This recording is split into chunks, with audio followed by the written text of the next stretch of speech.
आज हम बात करने वाले हैं कर्मा नायक के 10-90 सिद्धांत के बारे में। ये उनकी किताब रक्षक मेधा और 10-90 उलगुलान का शंखनाद पर आधारित है।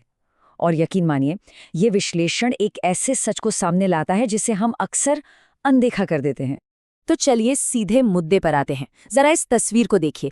एक तरफ किसी का एक वक्त का खाना है 3 लाख रुपए का, और दूसरी तरफ करोड़ों लोगों के लिए एक पूरे दिन का सरकारी राशन है, सिर्फ 6 रुपए 60 पैसे का।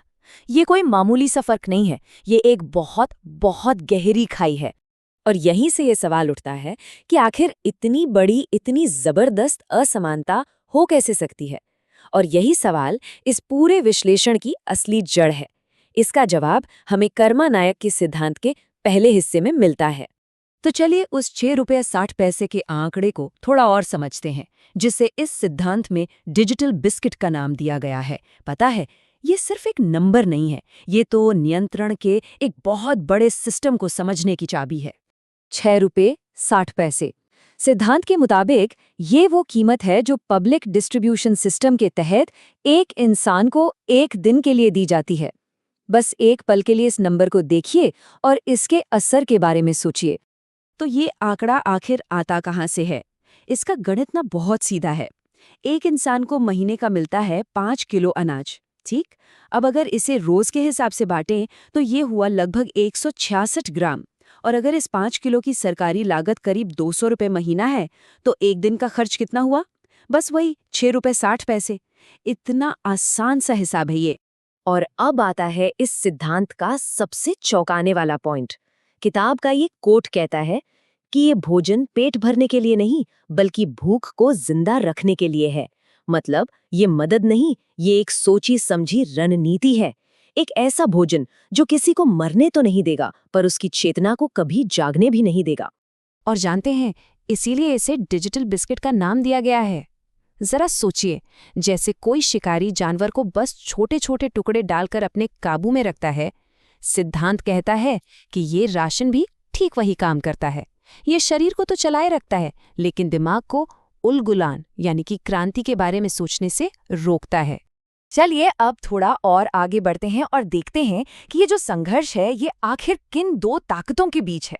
सिद्धांत इसे कहता है रक्षक और भक्षक के बीच की एक लड़ाई। तो ये रक्षक और भक्षक है कौन?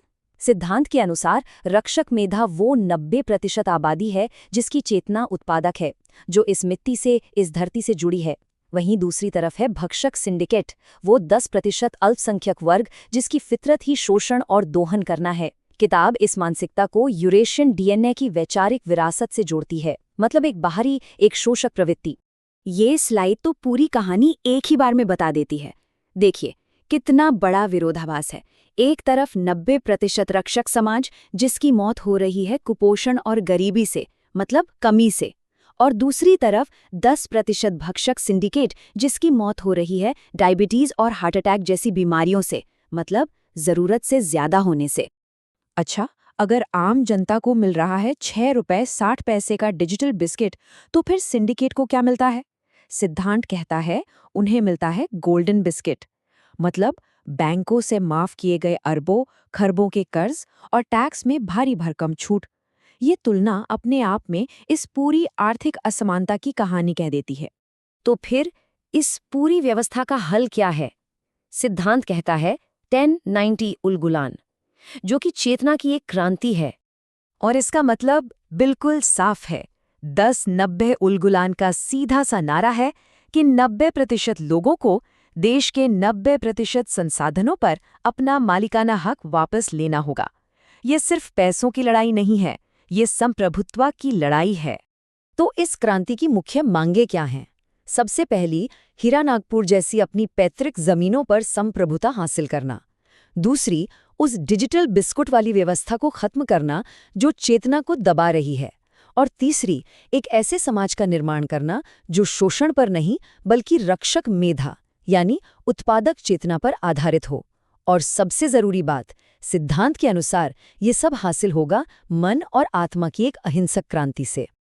अब सवाल ये उठता है कि ये सारे विचार आए कहाँ से? देखिए, ये कोई एक रात में सोची गई बात नहीं है।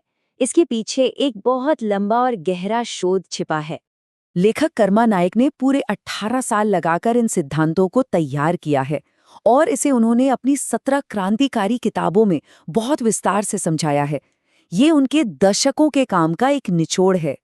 अगर इस विषय को और गहराई से समझना है तो लेखक की किताबें उनके Amazon पेज पर मिल जाएंगी। उनके इंस्टामोजो स्टोर पर तो सिर्फ 10 रुपए में ई-बुक्स भी हैं। साथ ही उन्हें YouTube और दूसरे सोशल मीडिया प्लेटफॉर्म्स पर भी फॉलो किया जा सकता है। और अंत में हम सबके लिए एक सवाल, क्या सच में सिर्फ 6 रुपए 60 पैसे का एक बिस्किट एक देश के 90% लोगों की चेतना को हमेशा हमेशा के लिए सुलाए रख सकता है? ये एक ऐसा सवाल है जिस पर हम सबको सोचना ही चाहिए।